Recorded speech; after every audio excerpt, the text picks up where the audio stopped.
اور پھر لباس عالمانہ ہو، یہ بڑکیلے لباس، یہ شوشے پن والے لباس عالم کو زیب نہیں دیتے۔ عالم وہی لباس استعمال کرے جو عالم کو زیب دیتا ہے۔ اپنا چہرہ، اپنی داڑھی بنا سنوار کے رکھیں، اپنے سر پہ عمامہ سجا کے رکھیں۔ آپ کے علاقے میں جو شرفاء کا لباس ہے، صلحاء کا لباس ہے، علماء کا لباس ہے، اس لباس کو زیب تن فرمائیں۔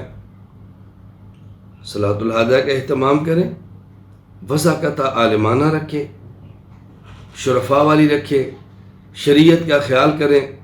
انشاءاللہ اللہ تعالیٰ برکت دیں گے، اللہ تعالیٰ مزید توفیق دیں گے، اللہ تعالیٰ قبولیت کے دروازے کھول دیں گے۔ انشاءاللہ العزیز میں آپ کے لیے دعا بھی کروں گا، اور اللہ نے چاہا تو معلومات بھی لیں گے، نگرانی بھی کریں گے۔